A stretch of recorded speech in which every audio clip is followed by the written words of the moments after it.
Hi, and welcome to this episode of Brainy Moms. I'm Dr. Amy Moore, here with my beautiful co-host, Terry Miller, coming to you today from an unseasonably warm Colorado Springs, Colorado. We're excited to introduce our guest today from Atlanta, Georgia, where she is probably also warm, Carrie Olsen. Carrie's a licensed therapist and a certified clinic coach. She helps moms stop shoulding on themselves to bring peace and laughter back to momming.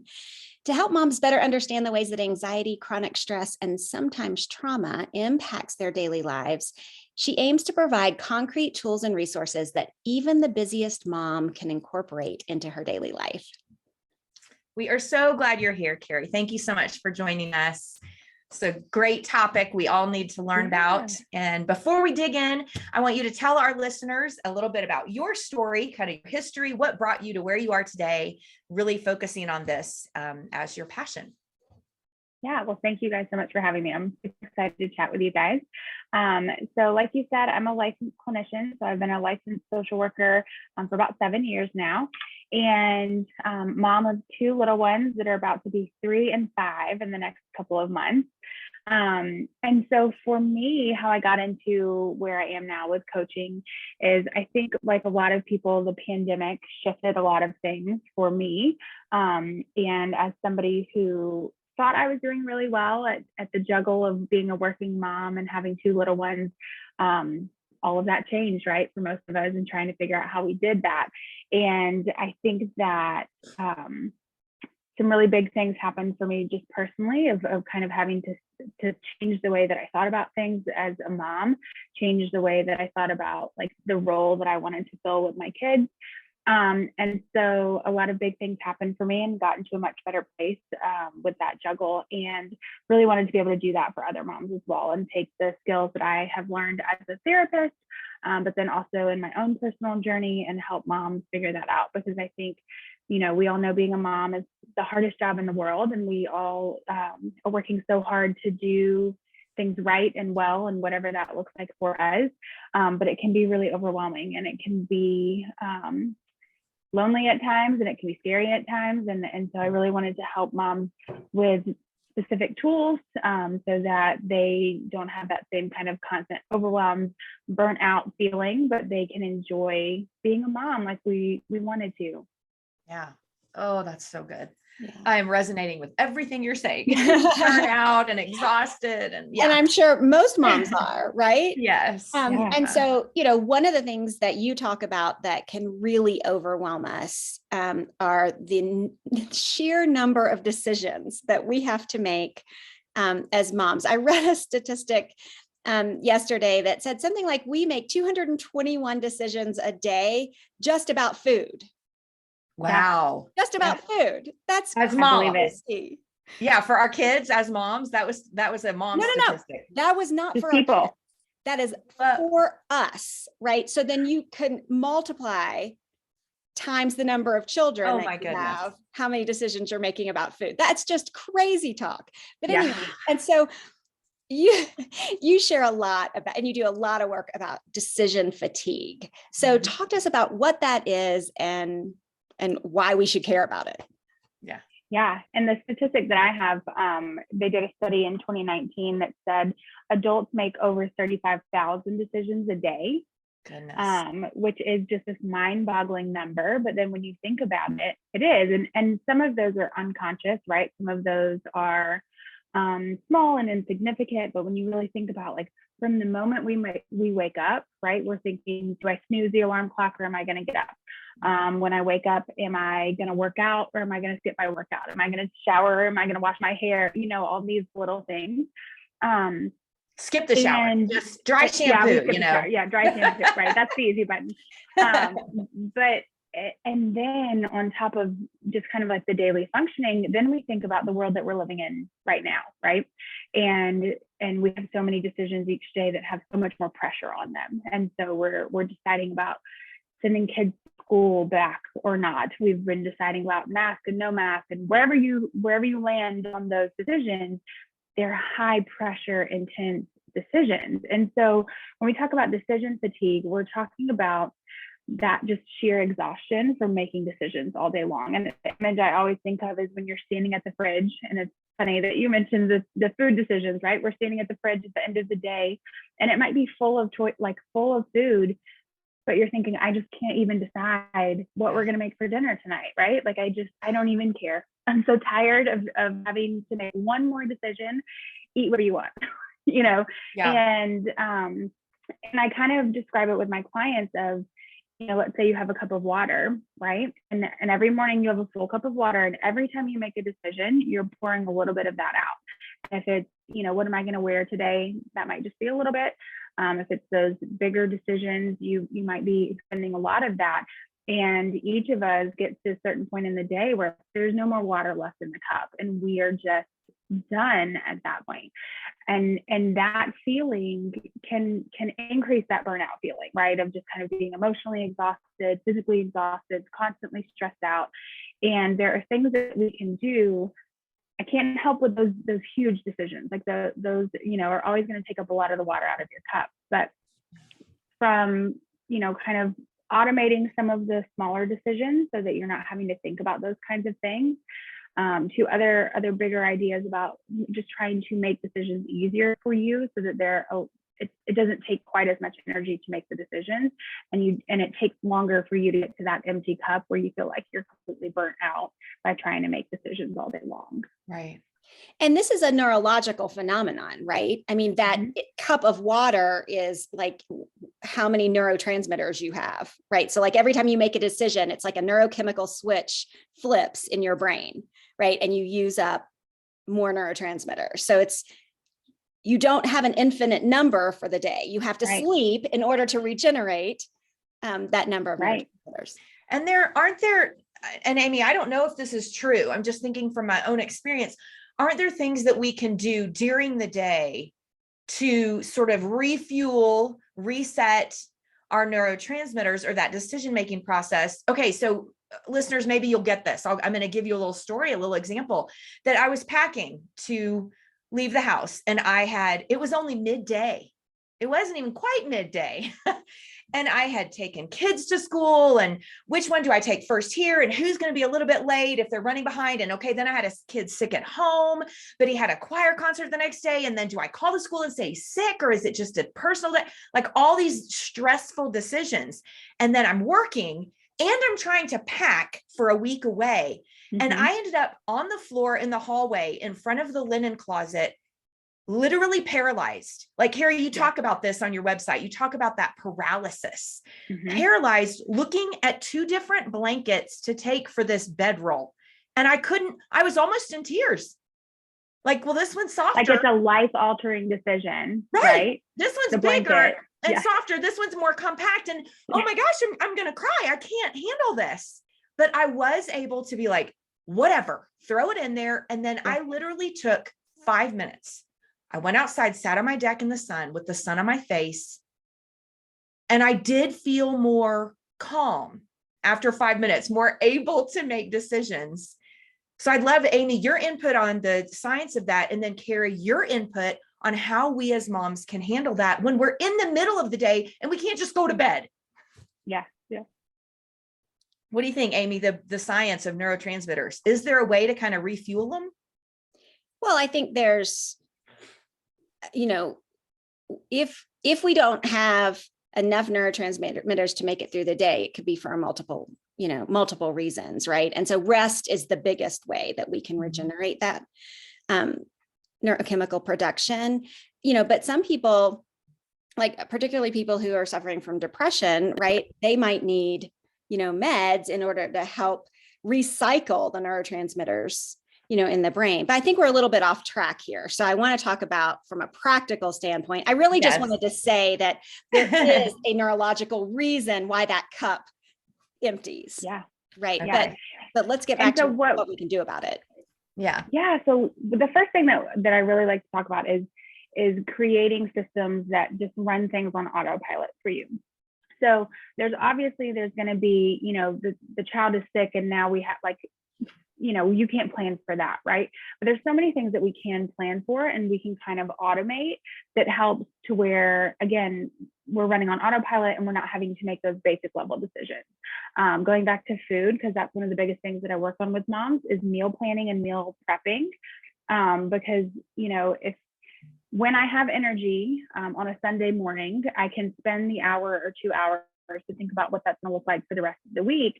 And then that way, when it's Wednesday and I'm exhausted because work was much harder than it was supposed to be, or whatever was happening with the kids has made it even harder.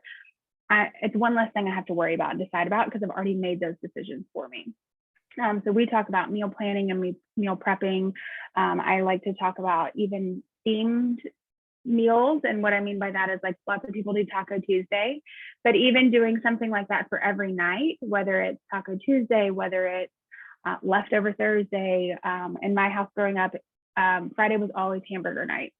And it has fond memories to me that I remember like Friday night was hamburger night, but I also now as a mom think about like, it's just so easy, right? Like you just know, no matter what else is happening, Friday night is burger night and I don't have to plan anything. I just have to make sure that we have the things in our head. So little things like that if you can spend a little bit of time on to kind of create a habit or create a system, that's going to take some of that weight off of those daily kind of nonstop decision making that we have to deal with as moms with all of the various things that we have to do. I love it. Yeah. So you have a guide about that. Tell us about your guide. I do. Yeah, so I have a guide that you can download, and it really looks at a couple of different areas. So meal planning is one of the big ones. I also look at a chore schedule, and that's not to be like, that kind of sounds so like punitive, like you're a kid with chores again, but even something as simple as deciding like what days I'm going to clean what things, that just makes a system and it's one less thing. And so that like Tuesday is laundry day, Wednesday is the kitchen day, Thursday is bathrooms. And then you can also look at, there's all kinds of guides about like a monthly cleaning schedule too. So, you can have a daily cleaning schedule, you can have a monthly cleaning schedule, an annual cleaning schedule. That way you're not having to remember, when did we do the air filters? Have we replaced the air? Like when's the last time we did that? When's the last time that I cleaned the ceiling fans, like those things that you're not going to do on a regular basis. Or the batteries in the smoke detector, so they don't go off at 2 a.m. Yeah. That's so good. Yes. Yeah. So like creating those systems, even for people who aren't super like organized or type A type people, I think can be really helpful. For me, I do a lot of that as reminders in my phone. But it just takes the weight off of remembering. We think about keeping track with like what size shoes your kids are wearing, dentist appointments, pediatrician. There's just so much to remember. And the more that you can take that out of your own brain and put it in a paper system, a phone system that works for you, it just gives more and more space to when you do have those things that come up like a sick child and you're having to make more intentional decisions than what you're used to having to deal with, you have more space for that. You talk about another way so your guide is called 6 Ways to Put Your Home on Autopilot, or to run your home on autopilot. I love that title. It's so sticky.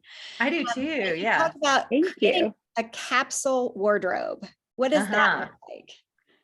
Yes. So this concept, I feel like I've known it for years, but the idea is, again, like think about if you ever had to wear school uniforms or a uniform at work, it was so easy because you knew what you were wearing the next day. Like, right, I have to wear black pants and a collared shirt and I'm done. So the idea with a capsule wardrobe is to kind of create your own adult version of a uniform. And everything is simple and everything matches. If you want to get really intense about it, you can make like a calendar schedule. Some people do that, and you can find like Pinterest would have stuff like that. But for me, it's more about, a handful of pieces and everything goes together, and I'm just kind of rotating through. And so whether it's, I wear a lot of black. This is a unique color for me to be wearing today, but I wear a lot of neutrals, and then I can just do, a cute headband or earrings. So I've got, I use my accessories to make things look different, but I can walk into my closet and I know exactly, like, everything matches, everything's easy. I'm not focused on having to put an outfit together. obviously, we still might have those days where we're like, no, this isn't fit right today. I don't like the way that this feels. But it's not that standing in your closet and looking for like 20 minutes thinking I have nothing to wear because I just can't think about putting pieces together, right? That they all kind of go together. And it's just, do I want to wear pants? Do I want to wear a skirt? And then, long sleeve, short sleeve, it's much more streamlined. Yeah. Yeah. I used to work with a guy who only wore crisp white t-shirts and the same blue jeans. So he owned like 30 of the same t-shirts and 20 of the same set of blue jeans. And I asked him one day, like, why do you only wear that? And he said, so I don't have to think about it. Yeah. Like it's my husband, it's one less thing. My husband, I think every button down shirt that he has is in a shade of some sort of blue so that he can wear blue pants.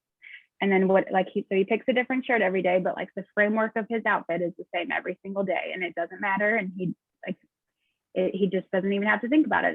All the socks match, the shoes match, like we're good to go. And he just picks a different shirt every day.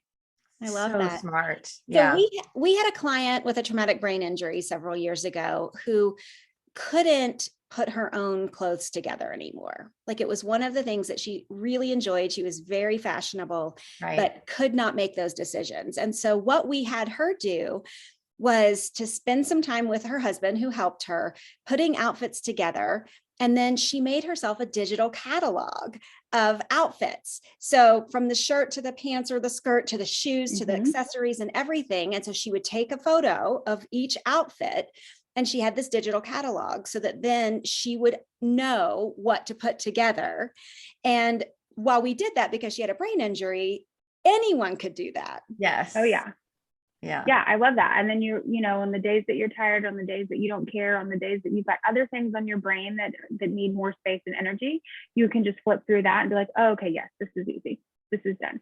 And I've even done that, not with the pictures, but my sister is significantly more fashionable than I am. And so I'll have her come and be like, I'm bored with what I'm wearing. So help me kind of style it a little bit differently, right? Like help me. And it's not buying new clothes because I have the clothes that I need, but she'll come and she'll put them together in a way that I wouldn't have done it before. And it's like, oh, that's so good. And then now I know, I can wear it the way I would have worn it. And then I've got, my sister's way too. And then that feels fresher and it doesn't feel like, you're wearing the same 3 things over and over. Because than the, I guess, people are wearing something different all the time. That's another way that you can do that. You're gonna have to repeat that. We had a little bit of a tech issue, so let's give it a second. Make sure you say that sentence again. Yeah, just the last thing you said. It was about your sister. You redid outfits, and that gave you a peace of mind. And you were talking about that, and then we kind of lost you. So no, we may have to. Yeah. Okay. How about you log off and log back on, and we'll just keep talking while you reset. Yeah. Our listeners understand tech glitches happen. Yep. Even brainy moms have tech glitches. So, Amy, I love this idea. I was just thinking about what she's talking about.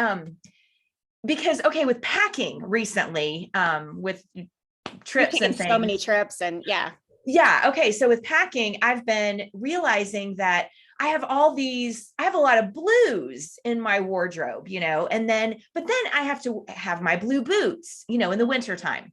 So then I've got blue boots and then I've got my blue socks. But wait a minute, I wanted to wear my black leggings and my black boots. And I'm like, wait, I can't pack for a trip and have my blues and blacks. I've got to decide. I've got to go with one theme and say, okay, for this trip. And I think that's what we could do to simplify our lives. Like, what if I got rid of my blues? Would I die? I think my life would be simpler if I just went with the black base, and then my life would be so much easier. Right. I agree. Yeah. All right, so Carrie's back. Yeah. Hi, sorry about that. That's okay. So we just kept talking about that whole idea of simplifying. But we could also apply this to our kids as well, right? Oh my goodness. Now we're talking. And what would that look like? Yeah. And I think it's the same thing. Like, you're buying in the same kind of color schemes. And so again, you know that everything that they could wear is going to match. And it takes some of the fight away. My son started pre-K this year and they had uniforms and I was like, hallelujah. Because he has the drawer that like, these are the pants that you're allowed to wear to school. And there's the drawer that these are the shirts that you're allowed to wear to school. And you just pick one of each and I don't care. Yeah. My daughter. Oh, go ahead. No, my daughter is completely opposite. And I just don't even fight that fight with her. She wears whatever she wants. None of it matches. And it makes her happy. And I don't care. And that's she's okay. a toddler. Yeah. That's she's totally okay. Right. Yeah. My mom used to say to me, I will never forget. I was probably in middle school and I would come down the stairs and she would go, "You look like a rainbow." Right, because I'd have on, and this was in the 70s and 80s, and so I'd have on purple pants and a pink shirt and a green sash, and yellow shoes and scrunchy socks in 2 different colors or whatever, and she would look like a rainbow, like it was a bad thing, to have those colors on, and I'd say, well, I like it. Or like you look like your dresser threw up on you, but okay. All righty. Okay. Who's it going to hurt? Right. Yeah. Right. So what do you think of those like Monday, Tuesday, Wednesday, Thursday, Friday kind of closet organizers for kids, where you work with them and choose their outfits, on Sunday for the whole week? Does that work or does that end up being an epic failure? Yeah, I love that idea. I think it's so kid by kid, and I think again, thinking about my children, my son would be totally fine with that. He would love it, and he would, to know exactly what he's doing and have all of that planned. My little lady is quite spirited and quite opinionated. So for her, it'd be something that we would try, and then she'd probably just, each morning she's going to wear whatever it is that she feels like.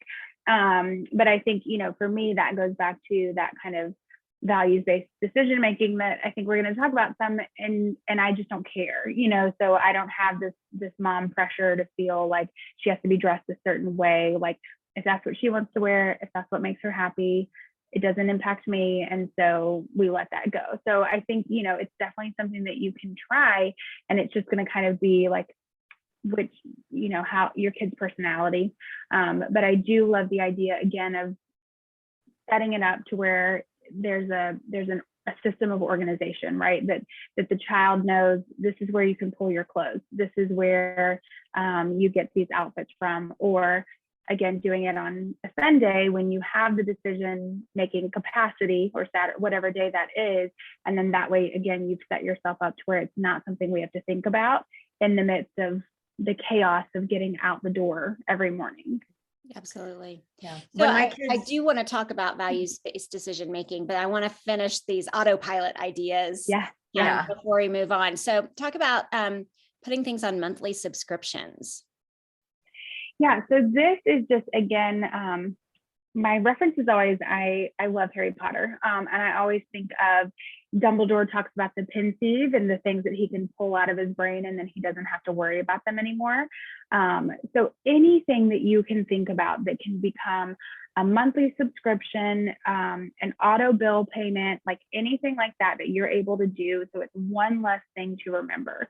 Amazon, like Subscribe and Save, is genius. And I just remember I didn't have that with my firstborn. And then when I had it for the secondborn, it's diapers, diaper wipes, like all those things that you're going to have to get on a regular basis. Just put those on monthly autos, and they just magically arrive in this wonderful world that we have. And you save 5% on them too. Because you're gonna need it. Yeah. Cat litter, toilet paper, paper towels, like toilet paper. Yep. Yeah. And I know for like some listeners might be like my older kids, they're like, don't use Amazon, and they're just, and this is not a Brainy mom's perspective. I'm just saying if there's a concern, there are other companies that do this, Walmart, and people are like, don't use Walmart. Well, Target, there are other companies that do consistent subscription purchases for those basics, shampoo, toilet paper, like you're talking about. So just there are options, people, there are options. Yeah. Right. So whatever you choose, but the concept is still there of things that you know you're going to consistently need. It's one less thing. Again, when you're at the store looking at your grocery list and you're, brain dead at that point, and then you get home and realize you didn't get diapers, and we can't function because we don't have diapers. Instead, you've got them coming every month, and we got to the point where we kind of ran over, and so that was fine because then I had an extra supply, and if crazy things happened, it was not something that I had to be worrying about. Do we have this when we get home?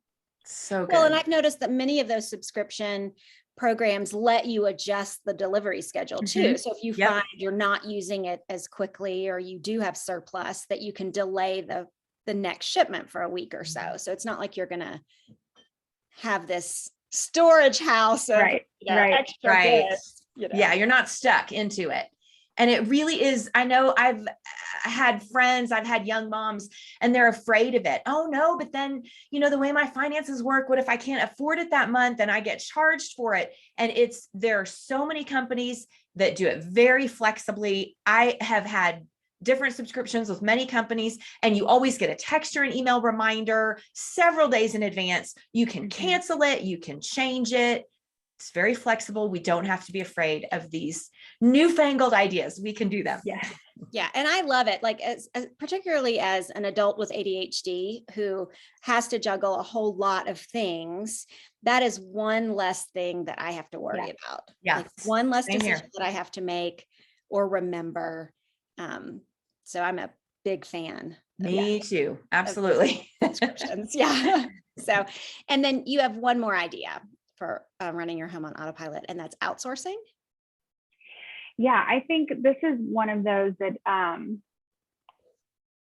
challenges the moms, and we have to kind of think about that. But I really challenge moms to think about, like, what's that thing that you just really hate, or that just really is a big stressor in your life, and can you find a way to outsource it? So I think about my sister-in-law. She's a teacher. Her husband is a teacher. They are not rolling in money. But she has somebody clean her house once a month, and they have found a way to budget for that. And so for them, that looks like they cut out cable and they switched to like a streaming service, and they made a couple of other tweaks so that they could afford that. And for her mental health, for her, daily stress, like, that has been a huge game changer for her. And so thinking about services like that, I think about people who send out their laundry. If laundry is that like huge nightmare task to you and you just can't stand it, and so you put it off and you put it off, and then it just gets worse.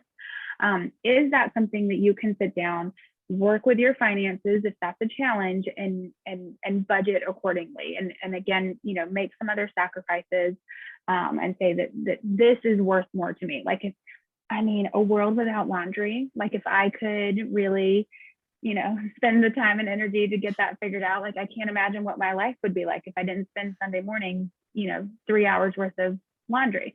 So I am listening to myself, like, I've got to take my own advice. This is something that sounds like it would make a really big difference for me. But just thinking about, what is that task? What is that thing? And can you find a way to have somebody else do that, to take the pressure off of you, and to just give you a little, boost with mental health and all the stress that we're dealing with? There's always some way, to me, that you can make it work. You might have to make the sacrifices. We might not do, Uber Eats, only once a month, or whatever that looks like for your family, but finding a way to outsource those big tasks, those mental, like, drains, emotional drains, whatever that is for you individually. That's such an important idea. And I think I feel like from people I talk to and myself and what you're saying, that is absolutely the hardest. That's the hardest one, because the biggest fear is, I think, maybe two things. I don't deserve it. Who do I think I am to hire a housekeeper? Yeah. What am I so lazy? I can't clean my own house. What's wrong with me? And then the second thing is, I can't afford it. It's too expensive. And so what we're saying is, I'm telling myself, when I say this, I'm putting a price on my mental health and my peace and my quality of what's your word? Momming. I love that. Momming. I'm putting a price on the quality of my momming, because the quality of my momming is going to increase if I can invest the money to have somebody to come in and clean my house once a month. I could do it. Yeah. I need to do this. Well, And it's so hard to convince moms to do that sometimes, but like it really is. If you do it, try it a month, try it for 2 months, and see that difference in how you show up for and with your kids, and it's going to make a difference. and you talk about that we should stop shoulding. And that's one of those areas, right? Well, I should be able to handle it. I should be able to do it all, right? I should be able to get all of this done myself. Right. Yeah. And so we have to, well, who says? Right. Right. Like, According who wrote to that rule? Yes. Yeah. Yeah. I love both of those phrases. Momming Thank you. and stop should. And I've said that for quite a while. Oh my gosh, I've got to stop shoulding on myself. You know, Yeah, and of course that's a play on words. We do it all day, every day. Like I think moms more than probably anybody else, and it's like you said, like who said, according to who, like who made this rule? Where did this come from? What makes you think that like, it's crazy to me. And it's one of the biggest things that I feel like I talk to moms about is like, according to what? According to who? Like, where did this come from? Right. Ouch. So let's go back to the idea of preventing decision fatigue and managing decision fatigue by looking at values-based decision making. Talk to us about what that means and how we do that. Yeah, so this is like part 2, the other thing that I really love to do with moms.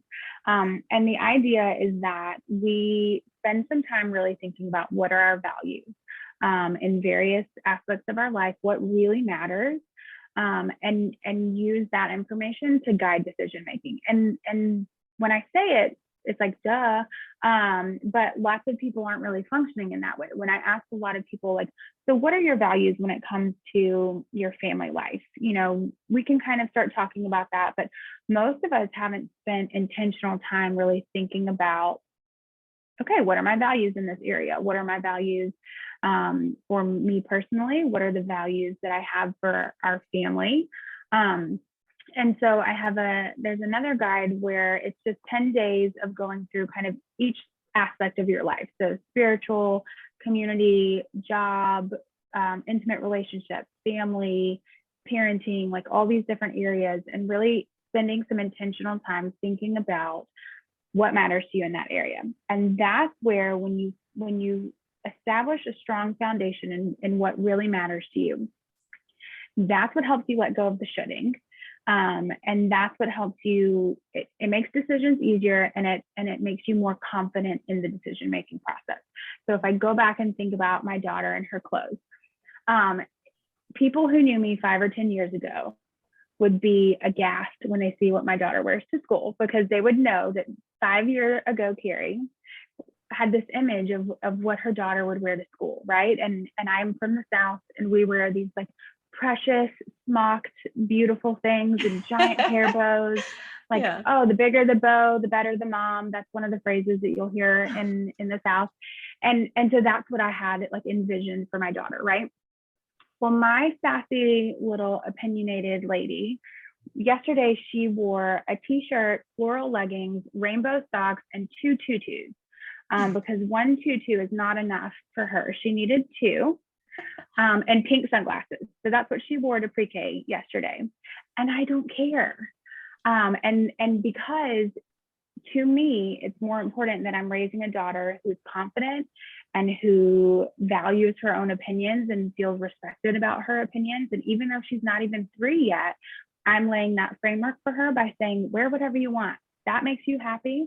That's not a fight that I need to fight. And if the pre-K teachers or parents of other children have something to say about what my daughter is wearing to school, I don't care. Right. But that's because I've done that work to think about what really matters to me. And because of that, I can feel really confident in letting her go looking like, part of me wants to like cover my eyes and pretend like I can't see what she's wearing. But really, like, it doesn't matter to me. That's so you have to adjust valuable. your expectations and why would you value that? Right? Like you have to ask yourself, like, why is that important? Like, is it worth the stress? Right. The other example I always think about is when my son turned 1, I made like a homemade from scratch vegan, organic, sugar-free cake for his birthday party. I am not vegan, organic, sugar-free, any of those things no. in our normal life. Like he probably had processed chicken nuggets for lunch that day, and then he had this very, special cake that, if you are vegan, organic, sugar-free, all those things, is wonderful. But I am not. But at that time in my life, I felt like that was what I needed to do to prove that I was a good mom, to prove, to make his birthday special. Because in some crazy world, I was worried about what other people would think, right? That I gave my 1-year-old sugar. Right. Which we all did. Like, it's just looking back, it's so crazy, right? That I was that concerned about what that was. And honestly, if I think about who was at my party, I'm like, none of them would have judged me for that. And if they did, they probably wouldn't have been invited to the party, right? Like those weren't the people that were in that group anyway. So I always use that as an example, because his second birthday was a store-bought chocolate cake that I didn't make, like I didn't spend any time on. It was cheaper, and everybody loved it, because by then I was at the point where I was like, this doesn't matter. Like this, again, if that is a value of yours, that you are vegan, that you are sugar-free, I'm all for it. But it wasn't a value of mine. It was something that I was trying to be or portray because of what I felt like I should be doing, not who I really was on the inside. Yeah. I think that's such a big point, that we worry as moms. We worry so much about what other moms will think, what the preschool teacher will think, what the church pastor will think, the people that we work with. I mean, we're always worrying about what other people think. And so we overcomplicate our lives, because here's the truth. They are thinking about us way less than we think they are thinking about us. But they're thinking about themselves. Exactly. Yeah. But we're all so sort of naturally egocentric that we think people are thinking things about us that they're not thinking. And so if we can throw that out the window, we simplify our lives and nothing really changes. Nobody's thinking anything different, because we're all worrying about ourselves. Yeah. Yeah. It's so freeing to get to that point where, I just am like, I don't care. And I don't mean it in a mean way, or I just don't care. Like, if you're going to judge me for how I'm parenting my children or how I'm raising them, I don't care. That's your problem. That's not about me. That's about you. Right. But it takes work, I think, to get to that point. It takes, the intentional thinking about what matters to you, doing that work so that you can become confident and secure to be in a place where you're not worried about what other people are thinking or saying about you or your kiddos. Well, so beautiful. Yes. We don't have to post the cake on social media. With the ingredient list. Exactly. So speaking of digging in to decide, what values you actually have and what you do care about, like, what if you don't feel like you have a clear understanding about what your values are? Right. Yeah. So there's so many values inventories. Like Brene Brown has one that I love, that you can start just by Googling. Like I said, I've got one that's more journal based. And so that's another guide that you can get on my website. And I like that one because it's more, there's more time consuming. So you've got to set, 15, 20 minutes aside and really think about each area. And it has some questions that prompt you. But like I said, you can also do some of those kind of check mark type inventories that are online and really start to guide that conversation. And then the second part that I encourage my coaching clients to do is have your partner do the same, have them do the activity, whether it's the journaling or the inventory, and then come together and look at, like, where are we on the same page and where are we not? I think a lot of relationship conflict as we become parents comes from that, whether it's conflicting values or not understanding each other's values. And they also could change, right? So what was important when our kids were 3 and 5 might not be what matters when our kids are 8 and 10 or 15 and 17. And as they grow and we evolve and change, it can be really helpful to have that check-in with your partner too, and think about, well, here's what mattered to us when we got married.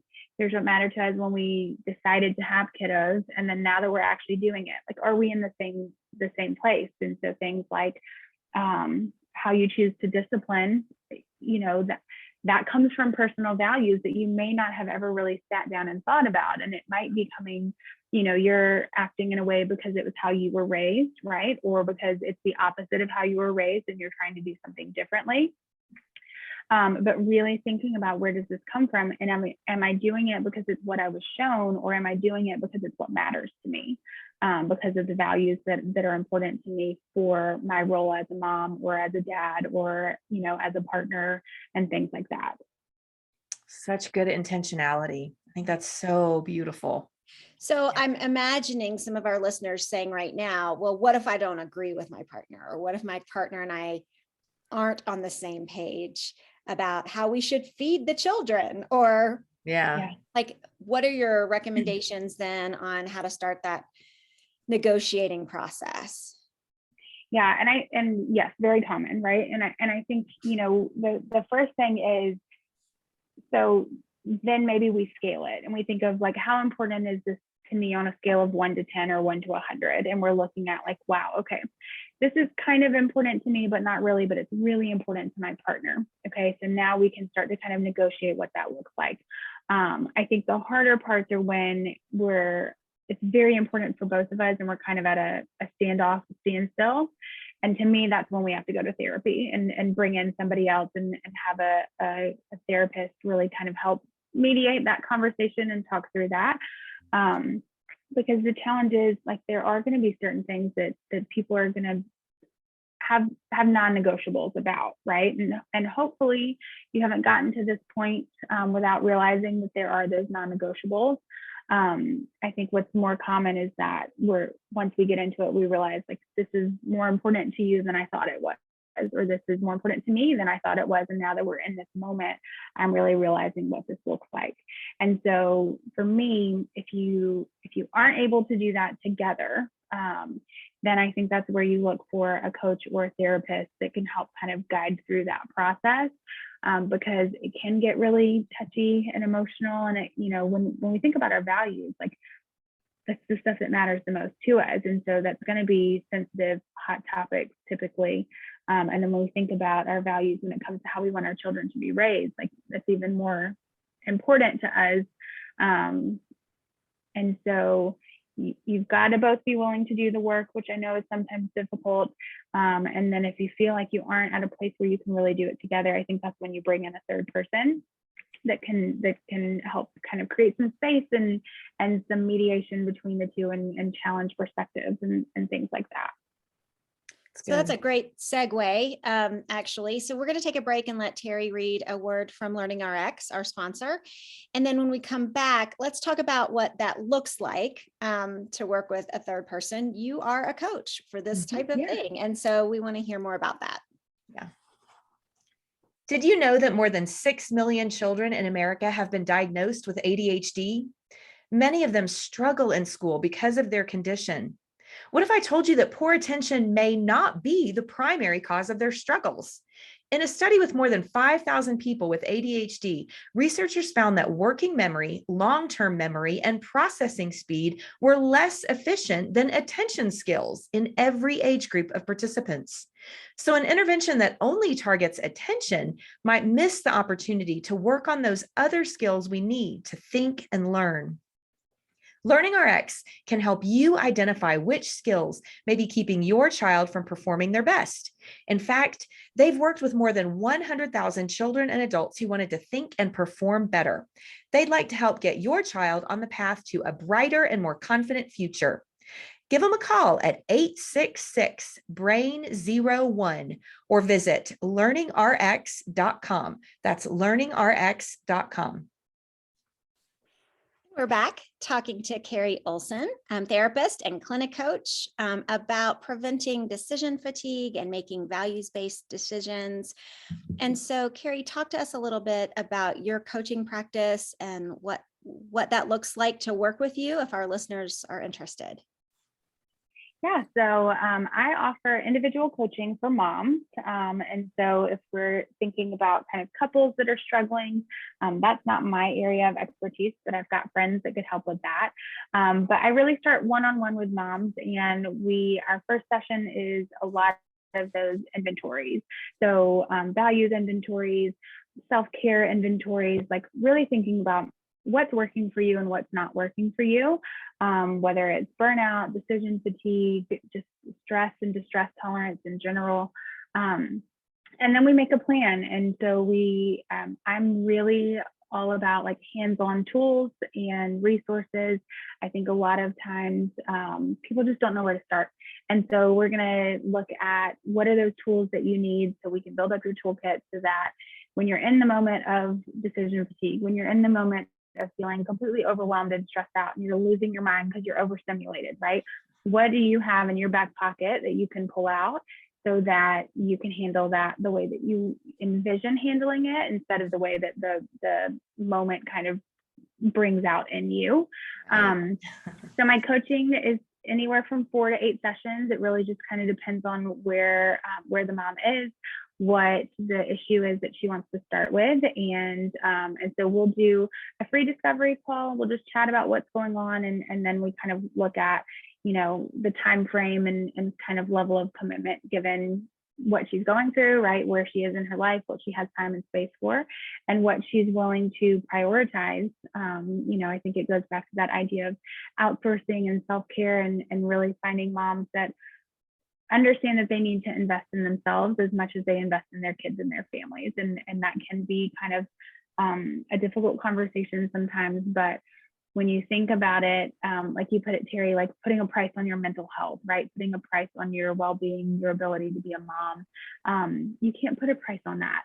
And so I think so many of us, are not at the point where we need to go to therapy, but coaching can be that kind of in between of like, I've got everything covered and I'm fine, or, I'm full on seeking therapy. Coaching is a nice place to sit where I just need some other ideas. I just need some other tools. And I need an accountability partner or a guide to help me walk through that process. And that's where I come in. Okay. So what would you like to leave our listeners with that you haven't gotten to address today? I think the last thing would just be about finding your group that is kind of on the same page with you. I think one of the conversations that I had recently with a mom is that none of her friend group moms parent the way that she parents. And so when we go back to that feeling secure in your decision making, when you're surrounded by people that do things differently than you, you're constantly going to question if you're doing it the right way or the right thing, and it goes back to that shitting on yourself and being very, very kind of confused about things. And so really trying to, whether that's a coach, a therapist, an online, support group that has similar beliefs to you, but really, really making sure that you have that support system that has similar values to you so that you don't feel crazy when you're doing things and everybody's doing something differently, or you don't feel like you're constantly questioning your own decisions because you've got other people that think similarly and care about the same things that you do. I think that is so important. Like it's so hard to be a mom and there's so much conflicting information and there's always like 16 sides to every issue. And so really making sure that you have those people that have those same beliefs as you, I think can be really important to make you feel supported in like the hardest job in the world. Yeah.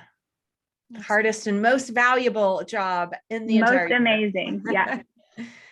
All right. So we are out of time and need to wrap up, but we just want to thank you today, Carrie Olsen, for giving us your time and sharing such fantastic, usable, actionable tips for moms today. If you would like to read more about Carrie's work, you can visit her website. Again, my contacts have gone blurry on me. CarrieOlsen.com. And you can find her on social media at Carrie Olsen LCSW. That's licensed clinical social worker. So Carrie Olsen LCSW. And we'll put those links and your handles in the show notes.